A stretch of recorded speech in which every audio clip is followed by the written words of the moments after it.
Hey, what's up, everybody? Dan here with the PowerHouse Fence Show, and today I'm in studio, but I'm all alone, just me and Ilaria. Yes, So we're here though. we're here, we're doing it, and we are live.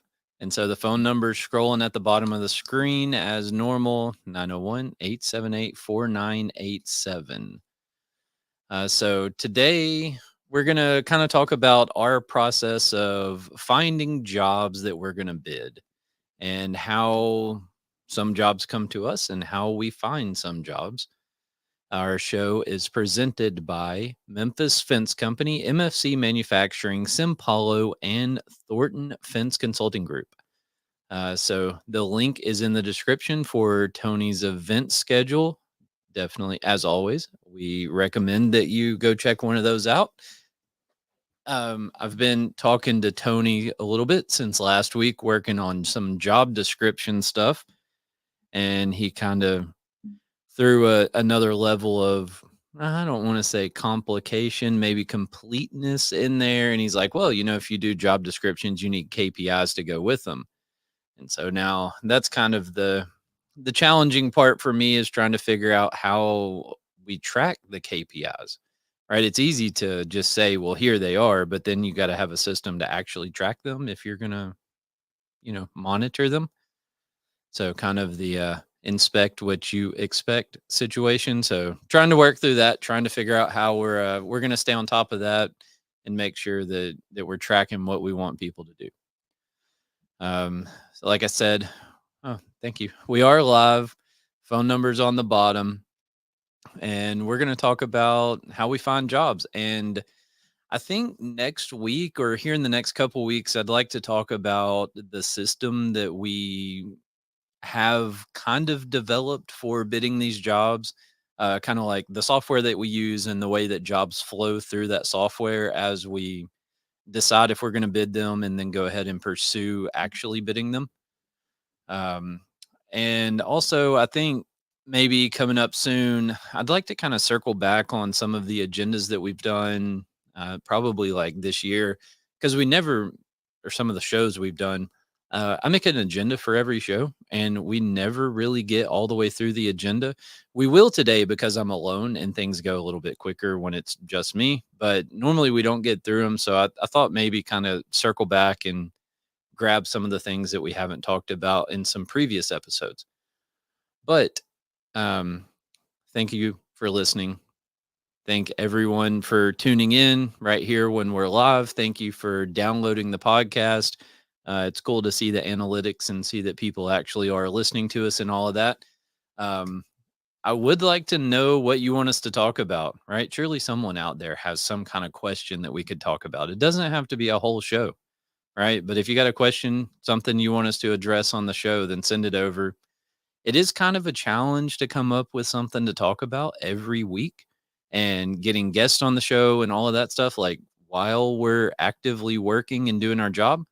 So feel free to reach out and let us know if there's anything you want us to talk about. If you see me oddly leaning over, it's because I'm trying to look at the whole screen. There's kind of cameras blocking my screen here. So but yeah, like I said, thanks for tuning in. I've been watching it, and I just want to like send a shout out to whoever listens to us in Brussels. It is the number 4 most downloaded location. I don't know, location with the 4th most downloads of our podcast. So that's pretty surprising to me. But thanks for listening. So we're attending the golf tournament for the Memphis Tri-State Fence Association, which is coming up right around the corner. It's on May 17th and 18th in Tunica, Mississippi. Friday, there will be a practice round, and Saturday, there's going to be a tournament. There is a reception Friday night, and then Saturday night, there's a steak dinner with an award ceremony. And so make sure you get down there. Some of us will be there. I'm not sure who else is going yet. We're kind of behind the 8 ball on that, but some of us will be there, and I will have to leave because my kid's graduation party is also that Saturday. So I got to come back for that. But Woohoo! yeah. Yeah, he's well, okay, just to be clear, graduating from kindergarten. So, Still pretty big. yeah, it's the first step along the way. Yeah. So we went they had like a little parade at their school yesterday. And so we went and stood and they have they do like a senior buddy. So all of the kindergartners get like paired up with a senior and so they both walk down this little aisle that was for that parade in their hat and gown and everything. It was pretty cool. So the link to register for the golf tournament in Tunica is also in the description. Would be super cool to have a ton of people there. So if you're listening, if you're in the local area, if you're somewhere around, come check it out. It's normally, I mean, it's been a little while since I've been there, but it is a pretty big event. And there's a lot of people that go there and play golf. I believe it's the largest golf tournament that, yeah, out of all of the AFA chapters. So it's normally a pretty good pretty good turnout, whatever you want to say. And then next, we'll be going to the West Coast Fence Show, September 5th through 7th. We have a couple of booths out there. We'll be representing Simpalo for sure. Speaking of Simpalo, so the developers have been hard at work making some improvements to the system, and I was testing some of that today. But anybody out there who's thought about signing up, it'd be a cool time so that the developers don't have to go hungry. Uh, they're not cheap, but I I'm trying to kind of build a complete system, and so I just keep pushing. But all right, so what I guess for the past couple weeks we've done, we need a name for it, but we've kind of talked about some equipment and stuff like that that we used. I think we talked about welders and we talked about trucks, and I was actually pretty close to going outside and making a video of one of our trucks today. It rained, so they all came back early, but then it was thundering too, so I didn't really want to try to do a video when it was thundering. But anyways, we will do that, I promise. So today I thought I'd talk about like we have a few different skid steers and we have a wheel loader, like articulated wheel loader, and we have a walk behind little mini bobcat. Oh, there you go. There's your brand. So all of our skid steers are bobcat. When I was probably about 8 or 9 years old was the first time that I ever operated any of this equipment. Of course, I was on a closed course with nobody around when I did it, but it was a Mustang. And so anyone who's been around for a while, it was one of the Mustangs that had the like T handle steering type of thing that went between your legs. And that's what I learned to run, first of all. And then from there, we got a couple of case machines, and I don't know how they are today, but those just didn't seem to hold up that well. They didn't seem to last quite as long as the Bobcats we're running now. Um, we we ran wheel machines for the longest time, and we'd foam fill the tires. And it's cool because they don't go flat, but at the same time, they beat the crap out of you. They're super rough, and like if you get on asphalt or concrete or anything and turn, they like bounce around a ton, and they serve their purpose, but they also are kind of rough. And so I talked to a sales rep at Bobcat for a while about swapping over to track machines, and he's like, "Yeah, they're great, but they're not going to last." I was like, "Man, why not?" And he said, "Well, because they have more traction, and so like when you go to move a pile of dirt or something like that, you can drive in there harder." I don't remember exactly, but his explanation was something along those lines. And so I finally just said, "You know what? I want to try one." And I think we bought one because we were doing a job and we're like, man, it'd be super nice to have a track machine. And it was about time to replace one of them that we had anyway. So we went ahead and we bought the track machine and we put it out there. And now I think we still have one old Bobcat wheel machine, but basically everything we have now are all track machines and they're great. Um, I would take a track machine over a wheel machine any day. I like Bobcat. They're they're pretty nice. They hold up well. The machines are good. Uh, I know everybody has their own flavor of ice cream, right? Different people like different things. I would say the biggest thing to keep in mind with that stuff is like what can you get serviced, right? How hard is it going to be to get a Bobcat or a Cat or a Case or John Deere, whatever your brand is? Where's the nearest dealership? How quickly can you get parts? How responsive is the service department at your dealership and all of that? And I mean, we've been struggling a little bit with that with our local Bobcat dealership here recently. But for the most part, they take pretty good care of us and they do what they say they're going to do and all that. But the machines hold up well. And so for that, we keep going back to Bobcat. I've ran some other brands. We've demoed Kubota a couple times. I always really wanted to try one because I've had several Kubota tractors and I've always been a fan of those. And I've always wanted to try a Kubota skid steer, but I just never really could commit and pull the trigger. I used one loading some square bales of wheat straw. We had one when we were baling one time, and I ran it for several hours out there, and I didn't really care for it that much. The controls on it just seemed way too touchy. And so in the Bobcats with joysticks, you can adjust like how responsive the controls are. And so if you like it to be really touchy, you can turn it up. If you like it a little tamer, I guess you can turn it down. And so I like that. Like I said, the Kubota seemed too touchy. I didn't like the fact that the Kubota would lift enough weight to make it tip. Bobcats won't do that. Like you'll max out the hydraulics before you get to the tipping load, and the Kubota wouldn't. It would make itself tip. And I hit my head on the roof of the Kubota one night when I was going out through the middle of a straw field and hit a ditch that I couldn't see. And that was not a very pleasant experience either. But, anyways, that wasn't the fault of the machine. That was the fault of the operator. So, yeah, like I said, to me, what really matters the most is something that you can get service, that you can get parts for because they're all going to break. And so when they go down, you want to be able to get them fixed. And I would say this will be my weekly public service announcement. When you're hauling a heavy piece of equipment, spend 5 minutes and tie that thing down. Get you some proper chains and binders and tie it down. It's not that hard to do. You're not loading, I don't know, maybe you are, but you're probably not loading and unloading that machine 20 times a day. And so, I mean, if you got to spend, 5, 8 minutes in the morning, 5, 8 minutes in the evening, something like that to tie it down before you haul it, it's well worth it. I mean, I've heard stories about people like getting in wrecks and the machine staying with the trailer. I can imagine if you had a wreck and your 10,000-pound machine went flinging through an intersection or something like that, it's not a good situation. So tie it down. I saw a guy the other day pulling a bulldozer, right? A metal track bulldozer. He's pulling it down the road, sitting on a trailer, and there was not a single strap or chain or anything on it. And that's just a terrible idea. People do it with rubber track machines and like, I mean, they're pretty well planted. If you have a wreck, that's going to fling them off of there. But for the most part, like they're sitting on the trailer.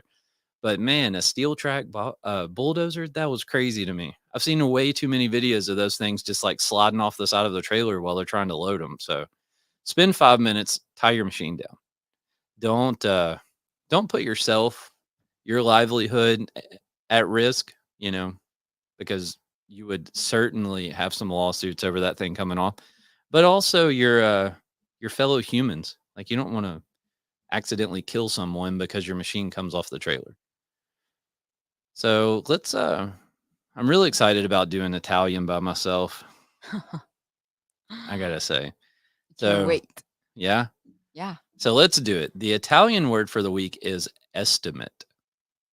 Like money wise?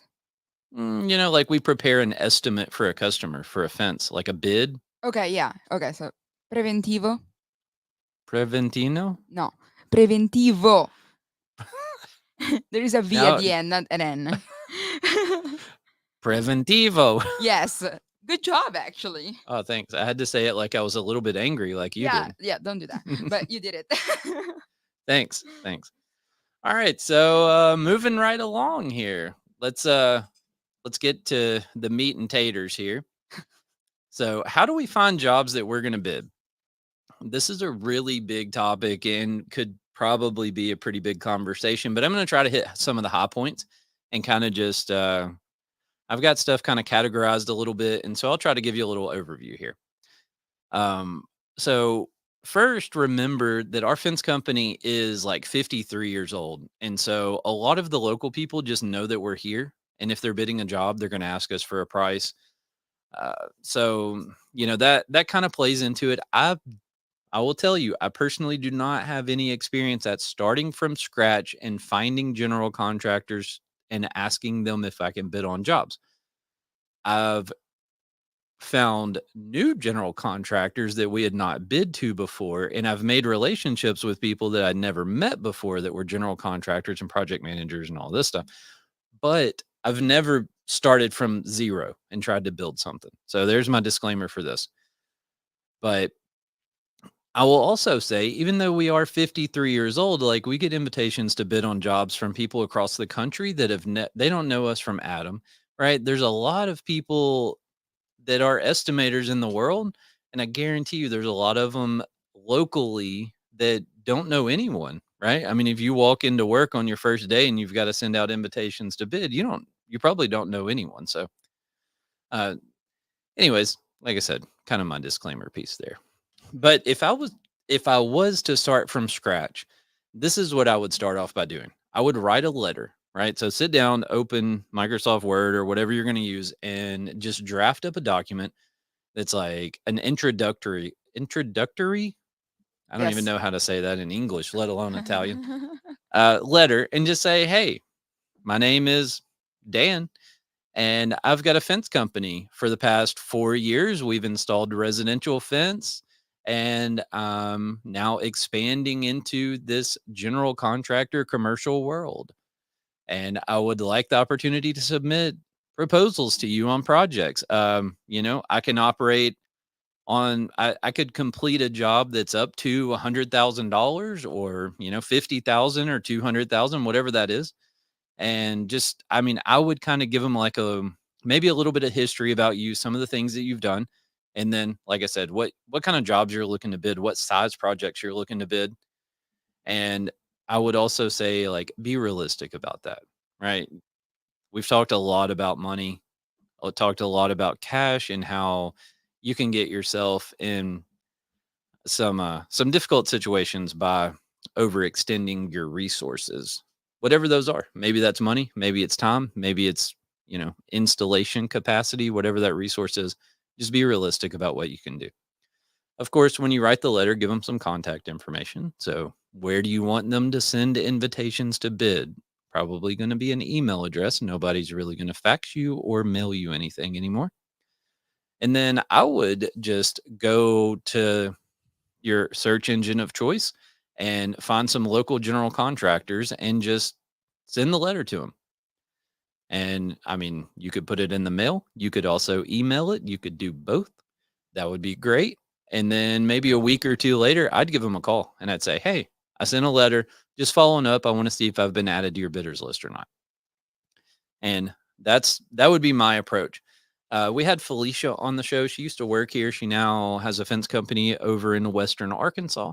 And Felicia said that she would look in the newspaper and there were still job postings, some sort of bid board or something like that in the newspaper. I know nothing about that.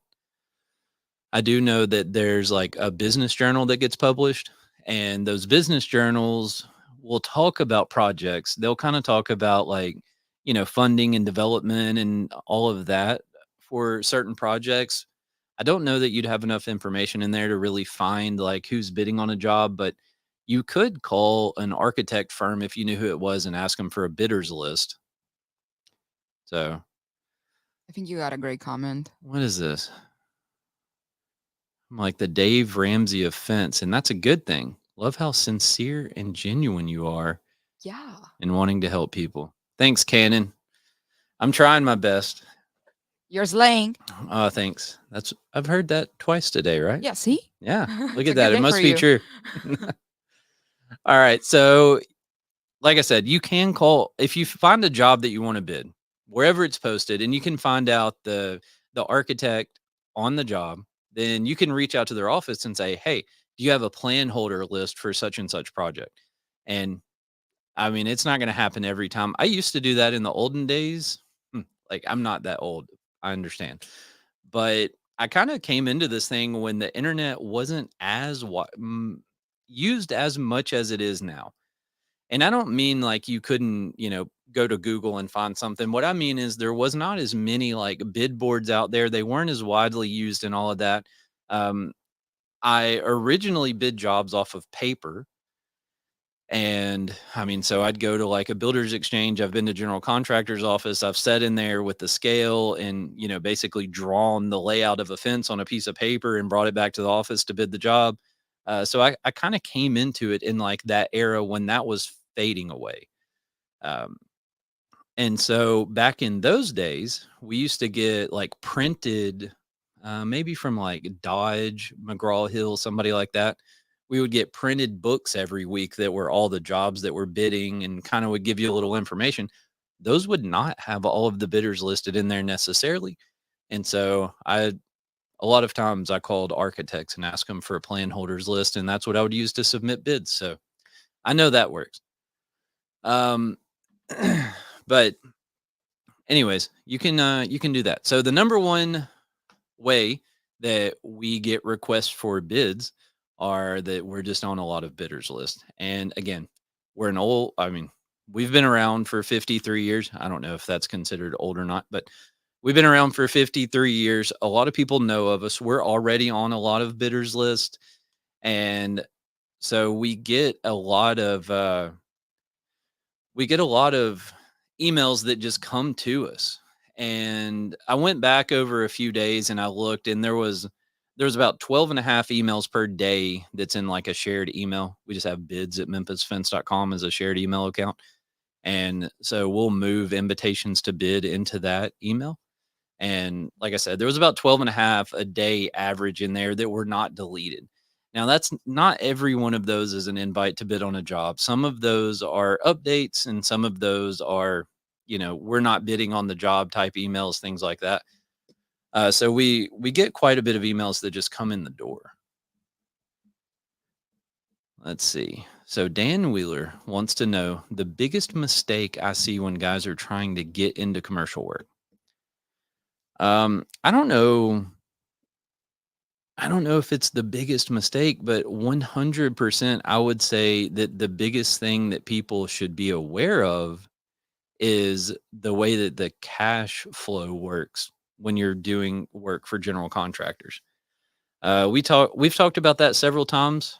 We did an episode about like deposits and how deposits are not really a thing when you're working for general contractors. There certainly are situations when it can be. And I've talked to several people that were like, man, I had $250,000 sitting in the bank, and I got on a couple of jobs, and like I'm scrounging around trying to find money to pay payroll or pay my vendors or something like that. Like you get on some big jobs and you run out of money quick. And so I think that's a big one. And then kind of a second one, what I've seen here in our own office with new estimators and trying to get them trained on bidding jobs is just not paying enough attention to little details. So you can't rush through when you're bidding a job. You need to look through the plans. You need to have a good understanding of the job, where your whole scope of work is, and you need to spend time. Cash will run out fast. Yep. Add mobilization to your proposal and contract. They will nickel and dime you if you allow. All right. Um, so hold on one second, Cannon. So the details are really important. Make sure you understand where all the fence is in the plans. Use some sort of software to help you. Simpalo has a search feature in it. There's other things that have search features. Go in there, search for FENC, right? Because that way it'll cover if it says fence, fencing, whatever it is, FENC will find it. That's what I always use, and that really helps you to, because I mean, in one set of plans, you'll have somebody that calls it fence, somebody that calls it fencing. Like you'll have different words in there.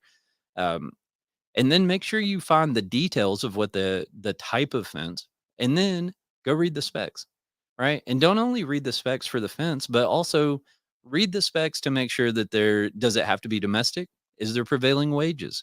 Like you need to pay attention to all of those details.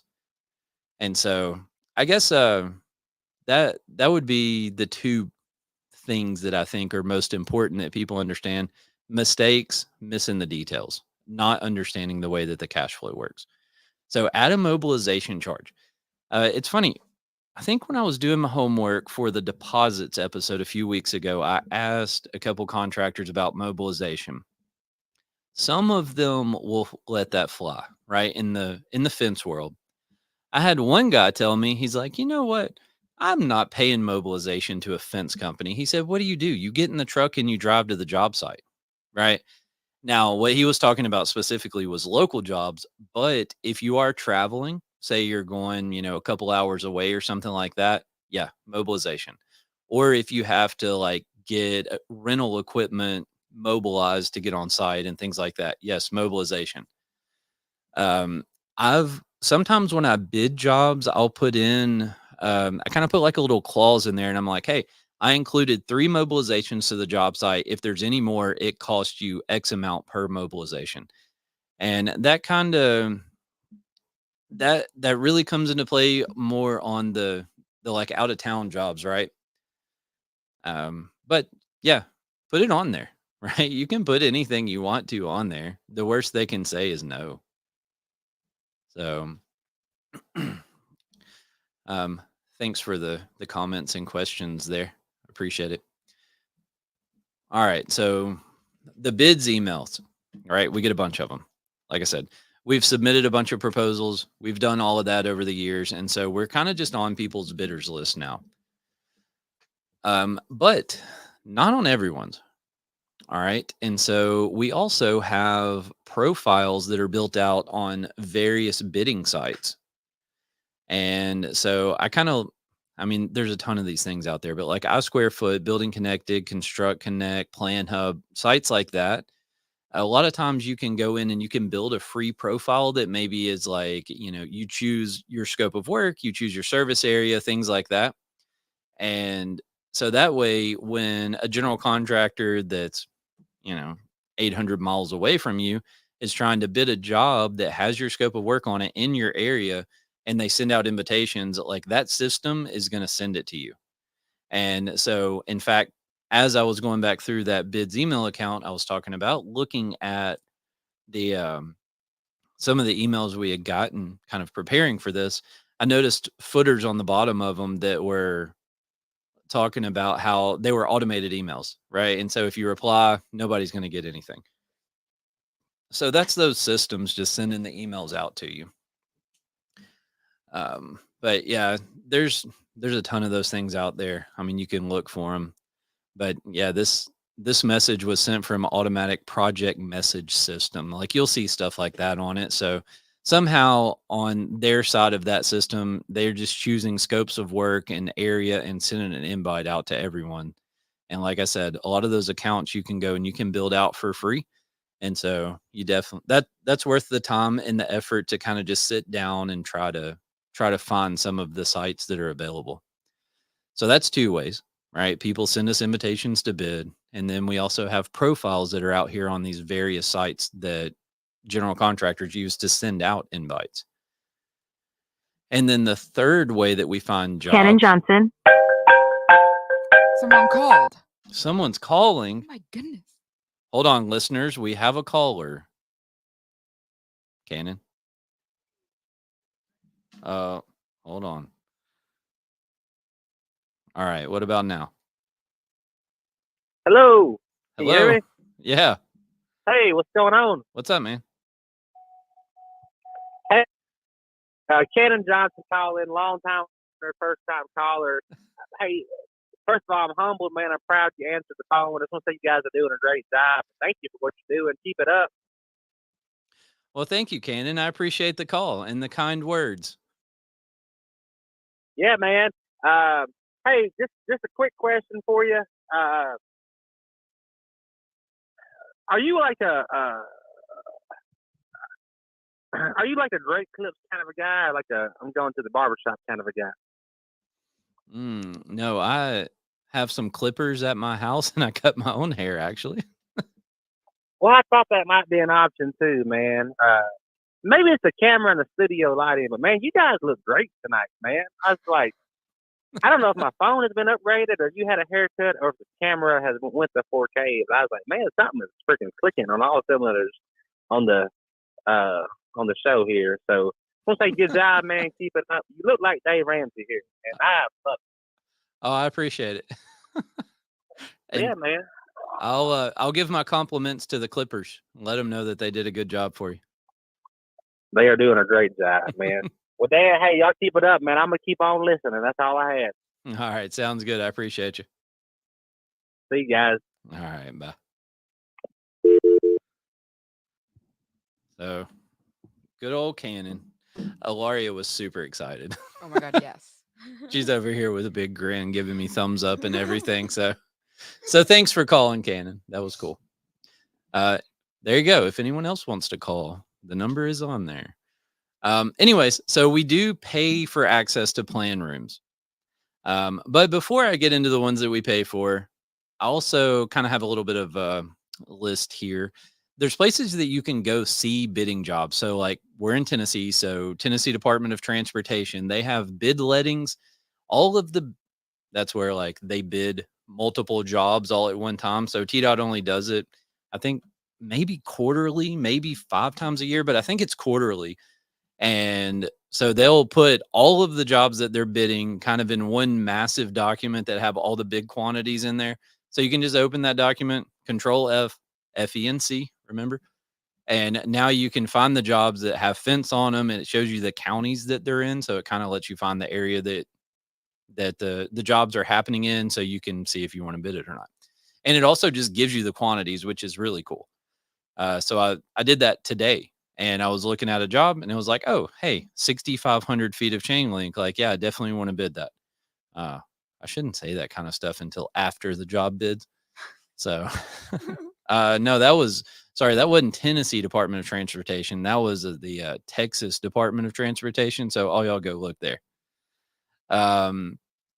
So a lot of cities. So, for us, we're in Memphis. Memphis has one. Shelby County has one. Germantown, Collierville, all these different like cities and counties and towns and all of that stuff. A lot of them have job postings on their website or bid opportunities actually on their website.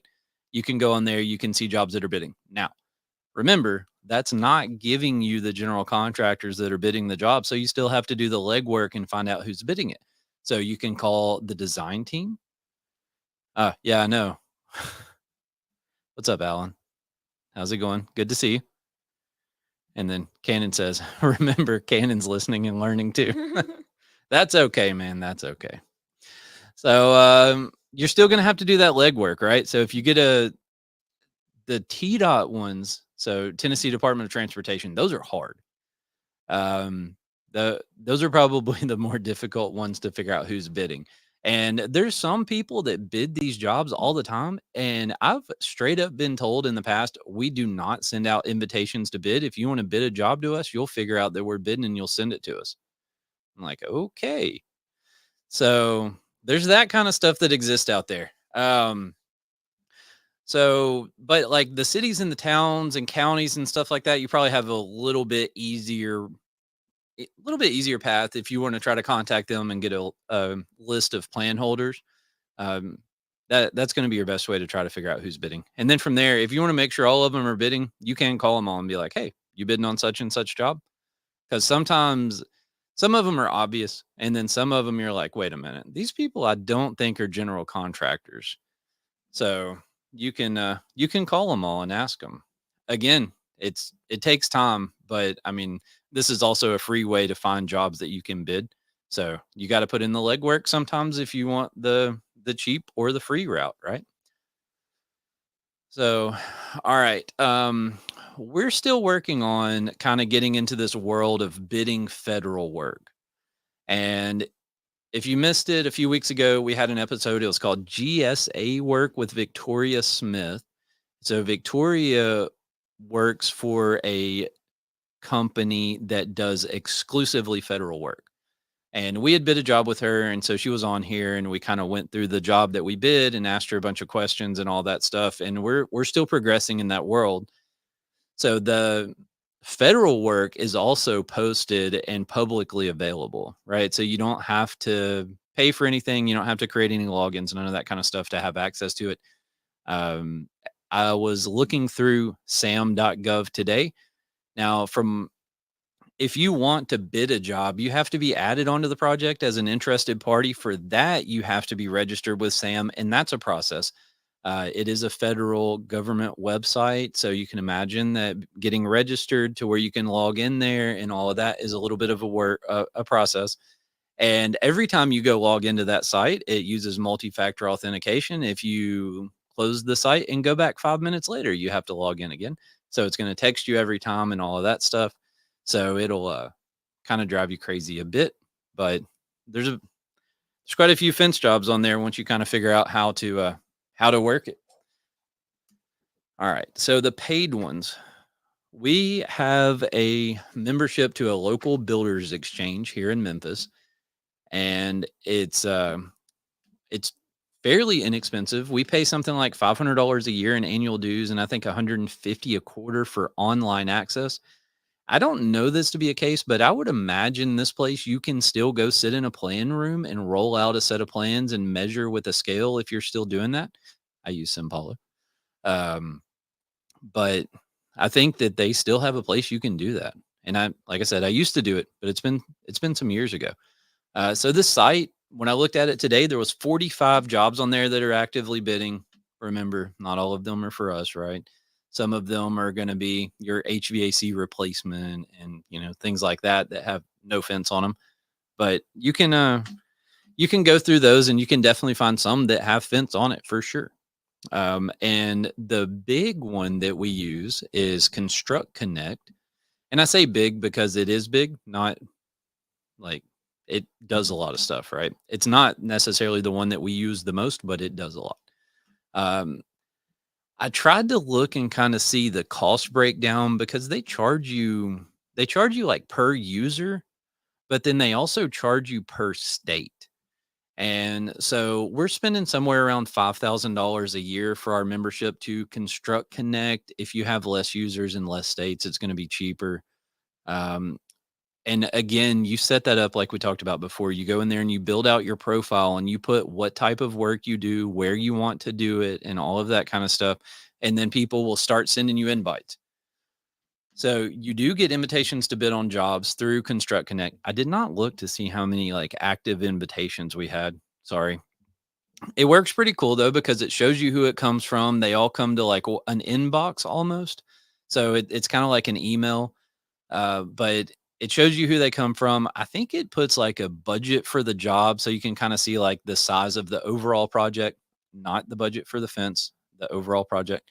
But if a budget for a whole job is $50,000 and the job is 4 hours away, I personally am not interested in looking at it. But I mean, if you see a job that's 4 hours away, that's $150 million project, like, yeah, that might be something worth looking at.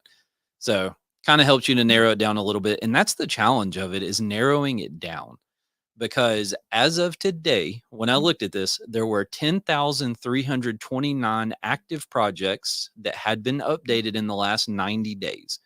Those are in the states that we pay for, and 10,329.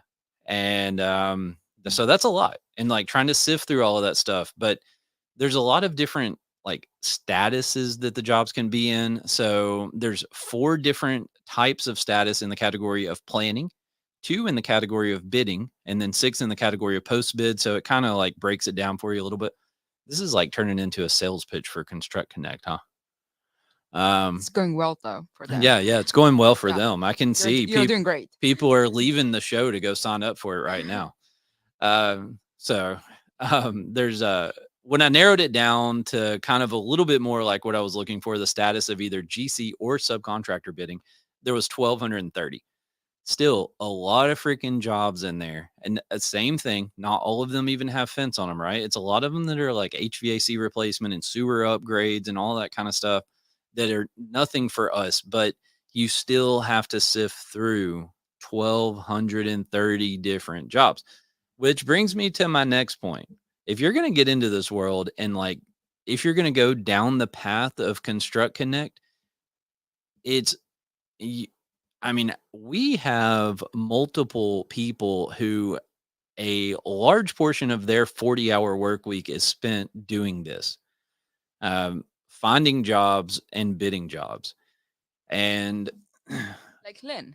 like Lynn, Claiborne, Zach, me, Alyssa, some like there's quite a few of us that kind of like play that work in this world. And it's not the only thing that, well, Claiborne, I guess, is really the only one that like this is 95% of what he does. The rest of us, we do other things too. But I mean, there's a lot of hours at Memphis Fence Company spent every week looking through jobs and trying to figure out, are we going to bid it, and then actually bidding them. And I would say like the Construct Connect thing, this is obviously a business decision that anyone would have to make. In my mind, it's more than what you need if you're trying to get into the general contractor world. If you don't have full-time people that are dedicated to just doing this, you're probably trying to go after a fly with a bazooka. You could start by sending the letters, going to something like the plan room that I talked about and things like that, and kind of start there and then build up. Um, I wouldn't suggest just diving all in because it's kind of overwhelming. I mean, every one of these is something new that you have to learn. And so, being a software person, software company, salesperson, whatever, like I fully understand that most people, they don't want to learn something new.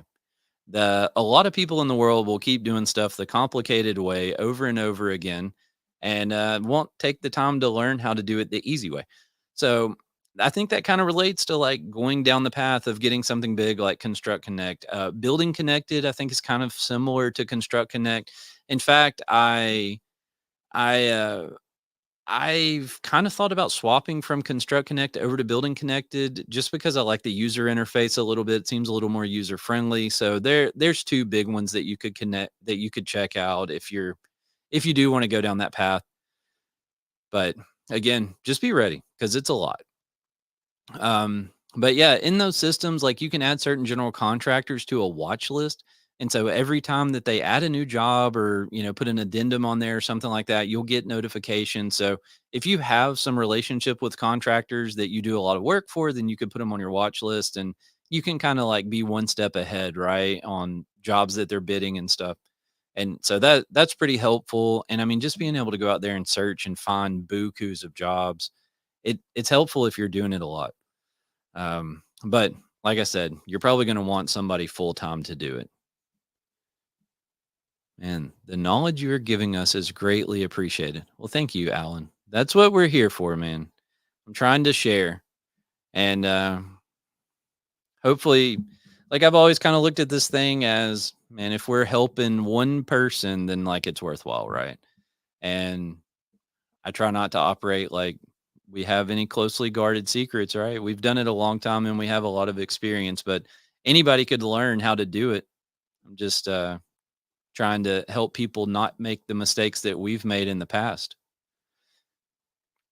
Speaking of which, so I was talking to Claiborne today, and Claiborne is our estimator. He's been here for maybe like 5 weeks or something like that. Came in pretty green, didn't really have much experience, catching on super quick. He's doing it, and that's cool. So I think not to go down this tangent, but there kind of is that like conception that if you haven't like installed fence your whole life and you haven't done this and that, then you can't bid fence jobs. Well, I I don't necessarily agree with that. I will say it's helpful, right? It's helpful to have that background in having installed fence and all of that, but I also don't think that it's essential. So for whatever that's worth, I remember, man, back in like 2013, we went down this path with Home Depot and Barrett, and we went out to Utah and we went to this fence company out there. I think it was called like Bear Creek or something like that. And I mean, they let us come in there and we like spent the day with them, and they had basically built their business around this active yards and Home Depot relationship. And so we went out there. That's what it was, active yards. I said the wrong word earlier. Sorry.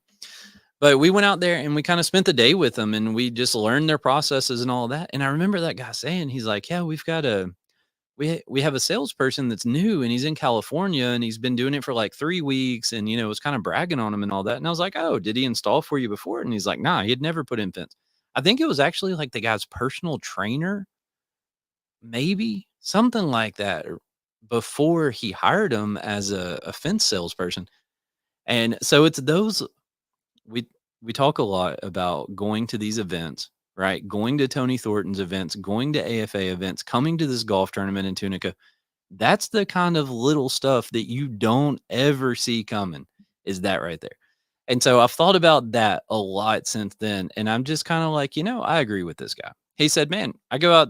He's like, I put him in a truck, went out there, spent, a week or two, something like that, riding around with him, and he's killing it. He's out there selling jobs left and right. I mean, he's killing it. And he had no fence background. But, he kind of put it in a different perspective. And he's like, he's just selling a thing. Right. I mean, it is a fence, right? But you're just selling a thing.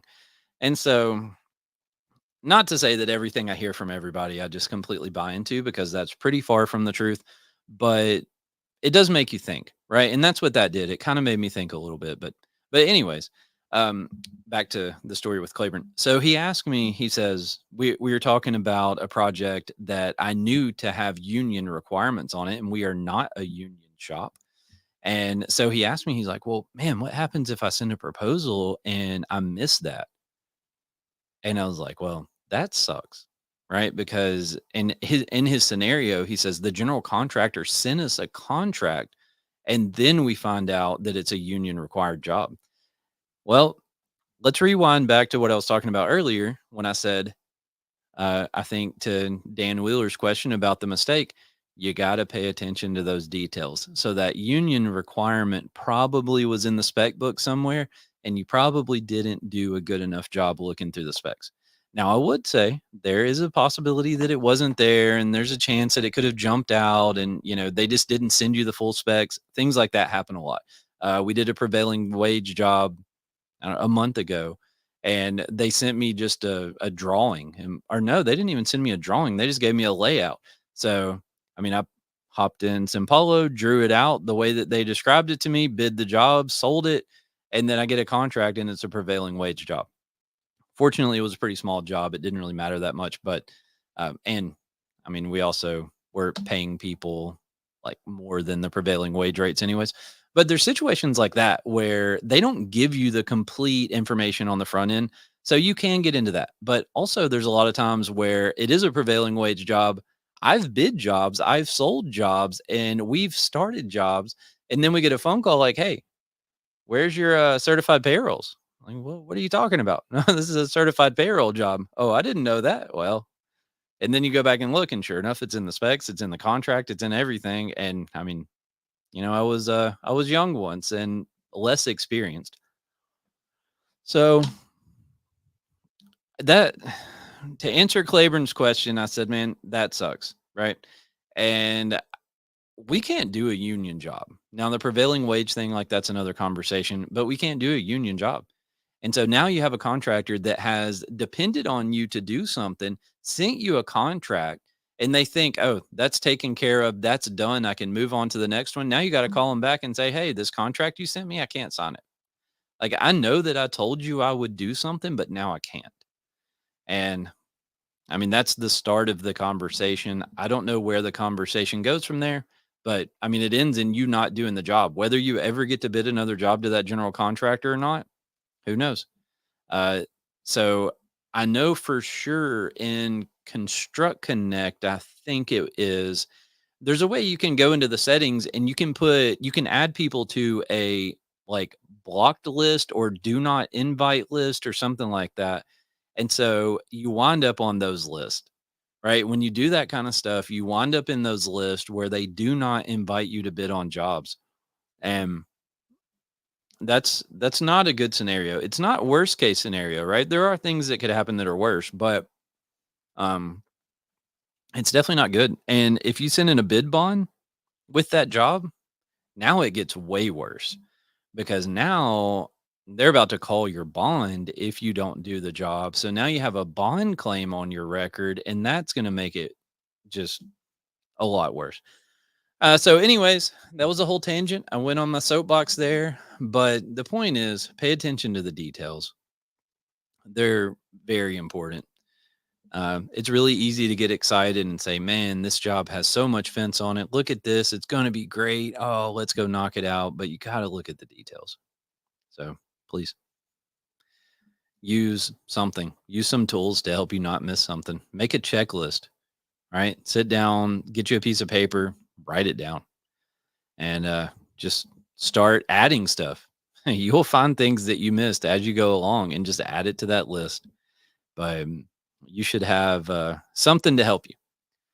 So it's pretty much what I have for the night. Unless anyone has any questions, there's some folks out there listening. If any of you got questions, Ilaria, you got any questions? No. Man. I mean, I want to learn how to use Impala, but that's people don't need to know that, given Yeah. my fence skills right now. Well, you could do it. Of course, I can do it. Claiborne can teach you. I need a dictionary first to learn like all the fence terms. Yeah. Yeah, you do have to have some, in some situations, you need to have some fence knowledge. Yeah. In some situations, it has the fence knowledge for you and you don't have to worry about it. So, Oh, that's cool. yeah. So, no more. Are you going to Tunica? I don't know. Well, we haven't talked about it. Yeah, we hadn't talked about it. Okay. I was going to tell people if they could come down there and meet you or not. We shall But- see. Yeah, we'll see. We'll know for next week. Yeah, probably. Yeah. We should, actually. Yeah, hopefully. I'm really bad about procrastinating and like waiting till the last minute. I can have really good ideas about doing stuff, but I'm not that great at like completing the ideas. And so that's why I have to surround myself with people that are better than me. And so We're just OCD. It's okay. so shout out to the whole team here at Memphis Fence and Apollo MFC Manufacturing, PowerHouse Fence Show, all of that stuff. Everybody involved, like that's the reason why we're here and we can do this is because everybody else does all the work to make it happen. Yeah. So thanks everybody. Thank you listeners too. Shout out to you all. Oh man. I don't know about all that, Dan Wheeler. I've gone to one meeting. I would vote for you. You would vote for me? Duh. Well, thanks. I appreciate the confidence that some people have in me. I don't know about all that. We'll see. I do intend to attend. That sounds weird. Yeah, I know. I do intend to go to the next chapter meeting if that means anything. So I'm going to continuously try to be involved in our local chapter. And, my plan is to just kind of like, I'm so nervous about like how I say these things. My plan is to just keep trying to push them and trying to get them to do something new and to, maybe change things and like get some interest from people a little bit. It was pretty cool. There was a couple of people at the meeting that we went to a few weeks ago that it was like their first time. And so that was cool. So there does seem to be a little bit of interest around it and stuff, but that's what we're going to keep trying to do. What that means for us, I don't know. We might get kicked out. They might tell us not to come back. I'm not sure, but No, we won't. oh, you don't think? No. All right. So we're going to keep going and we're going to see what happens. So, but thanks everybody for tuning in. We're going to just stop now, I think, because I don't want to just ramble on for the next 10 minutes trying to fill an hour. So, but yeah, thanks everybody for listening. Thanks for what you do and keep on trucking.